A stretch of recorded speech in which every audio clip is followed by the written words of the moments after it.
Hi, hello, welcome to all my viewers. Thanks for joining me once again. India has been able to win the third T20 and has been able to clinch the series against Australia. That's wonderful. Take above Suryakumar Yadav, take above Akshar Patel. What a performance of the way Akshar Patel has been bowling in the series when the economy rate has been going at 10-11 runs an over on both sides. Here is a guy who comes and bowls at 4 runs and 5 runs per over and keeps picking wickets. And the kind of message he is sending to the selectors is, hey, don't look at me as just a replacement for Jadeja. I'm here to play for the Indian team even when anybody else is around. I can play for the Indian team on my own skills and without having the need to replace anyone. That's the kind of message he's sending across. Well done, Akshar Patel. And Suryakumar Yadav, man, what a talent. The kind of shots he is displaying, the array of shots, as Virat Kohli said in post-match interview yesterday, I mean, it's just mind-blowing. I just couldn't understand how he could create those angles from middle stump ball. He's just hitting the extra cover and covers region with effortless disdain. Well done, Suryakumar Yadav. We just hope both these guys play the same way in the World Cup as well and help India clinch the tournament. Well done, Indian team once again. On the Australian side, we had Cameron Green playing a blinder, the kind of start he has provided to the Australian squad. He just put them in the driver's seat, but of course the Indian team pulled it back nicely after the power play, and by the end of 15-16 overs they were just around 130 or 140 runs in 17th over. But again there was a late blitzkrieg from Tim David and David Sams. In fact, I thought when Matthew Wade got out, I thought India could actually control them well, maybe in the range of 160 to 170. But then Bhuvneshwar Kumar came in as always and gave away 21 runs in the 18th over, which helped Australia reach out the score that they did, 186. So we seriously need to think of managing Bhuvneshwar Kumar. I don't think there is an option to make a replacement in the World Cup squad at this point, because ICC doesn't allow a replacement unless the player gets injured. But then given the way Bhuvneshwar has been bowling, it is becoming more and more difficult after every match to have the trust and confidence on Bhuvneshwar.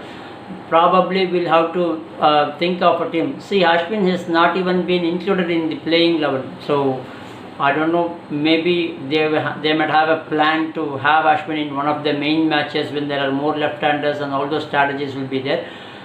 But given the way Bhuvneshwar has been bowling in the last few matches, I think it needs a serious rethink in terms of the bowling combinations in the matches that are going to be played. Maybe we can try Ashwin in the South African series and see how it goes. But then yeah, that's a point to be noted and point to be taken care of. And coming back to the Australian side, yeah, like I said, Cameron Green is not even part of the World Cup squad when the guys like David Warner and Mitchell Marsh and Mitchell Starc are coming back, Stoinis are coming back. So Cameron Green doesn't find a place in the squad, but the way he played might have given the selectors a thought if they had missed a trick by not including him in the squad. On the other side, there was an India A and New Zealand A one-day match that happened in Chennai yesterday, which I had the privilege of watching in person. India chased down the total of New Zealand comfortably.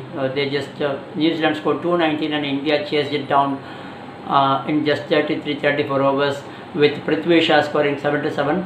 On the bowling side, Kuldeep Yadav did well by picking up a hat-trick, and Kuldeep has been making it a habit of picking hat-trick every now and then. I think it's been his third hat-trick, including the ones in international matches. He has already picked up a couple of hat-tricks in the one-day matches, international matches. On the India women versus England women, that was an interesting incident, but a bit controversial, because when the batter has been run out by the bowler at the non-striker's end before the ball has been bowled. I mean, they call it by term mankading, and I don't agree with that. I'm not in favor of that being called a mankading, because that's a kind of doing dishonor to Mr. Mankad. But the ICC has made changes to that rule recently, that it's no more called an unfair play. It is very well within the rules of the game to make such type of runouts. So when England was chasing a paltry 169, 170 runs against India, they lost quite a few wickets early, but then there was a last wicket pair which was trying to bail them out, and they needed another 17 runs to win. They were around 153 for 9 with another 17 to win. That's when Deepti Sharma had run out Charlie Dean at the non-strikers end, when she was taking a few steps forward before the ball was bowled. So as usual, the world was split into two sides. The world is divided, one calling them fair and another calling them unfair, no sportsman's blood and all. So in the end, it was an Indian victory which resulted in 3-0 whitewash against England, which is for the first time that we have whitewashed the English team. There was another interesting incident in the Duleep Trophy final yesterday. So West Zone won against South Zone comfortably, but then there was an incident of Yashasvi Jaiswal's sledging against South Zone players, particularly against Ravi Teja and Sai Kishore. And when they complained it to the opposition captain, which is Ajinkya Rahane, who was captaining the West Zone side, Rahane just warned Jaiswal for the first time, but then when it continued and when umpires also intervened, Rahane was quick to send Yashasvi Jaiswal off the field, and he was sent out for about half an hour before he came back to the ground. And that's the kind of message that Rahane wanted to send across, that the game has to be played in the right spirit. In spite of the fact that Jaiswal scored a double century in the second innings, which bailed the West Zone out of the trouble, Rahane didn't bother about sending Jaiswal out for his unsporting behavior in the match. On a non-cricketing side, Roger Federer had played his last international match.